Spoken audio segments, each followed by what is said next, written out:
kasih bahagia, dopamin. Ya udah, terima, nggak apa-apa. Udah loh, saya masih menikmati samsara, saya terima aja lah kondisi term and conditionnya seperti ini. Udah lah, saya terima lah. Kalau gitu, jangan komplain.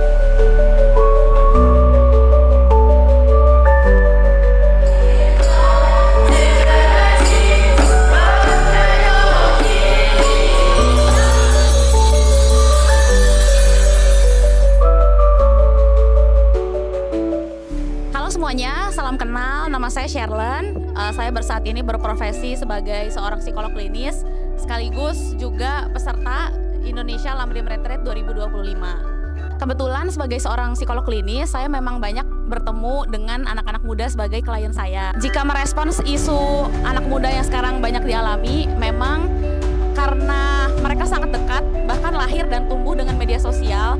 Akibatnya ketika ketemu masalah-masalah barusan, cemas muncul, depresi muncul, terus apa yang mereka lakukan? Karena nggak pernah diajarin, nggak pernah dikasih tahu gimana sih caranya mencari tujuan hidup, kenapa mereka harus kuliah, kenapa mereka harus sekolah. Nggak sedikit yang kemudian lari ke media sosial gitu. Akhirnya apa? Mereka sibuk scrolling, sibuk cari-cari hiburan dari media luar, sibuk belanja lah. Bahkan sekarang ada istilahnya namanya retail therapy. Jadi orang-orang sengaja nih masukin barang-barang ke keranjang di e-commerce untuk mengobati rasa kosong di hatinya, karena nggak tahu kan apa yang mau dilakukan dalam hidup.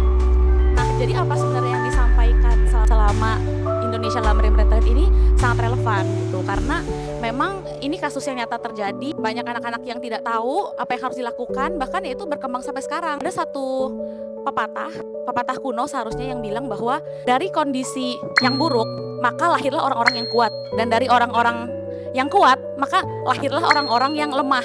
Nah, ini sebenarnya kondisi yang juga terjadi di pemuda sekarang. Sebetulnya kasihan ya, karena mereka sebetulnya juga tidak memilih untuk lahir di kondisi ini.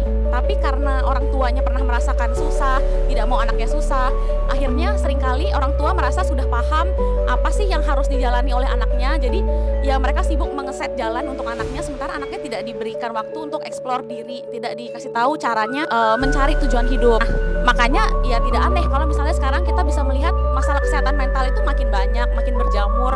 Anak muda ngerasa dikit-dikit depresi, dikit-dikit cemas, dikit-dikit kalau ada masalah bilangnya itu OCD, NPD gitu. Padahal mungkin sebenarnya mereka sendiri juga nggak tahu masalahnya apa.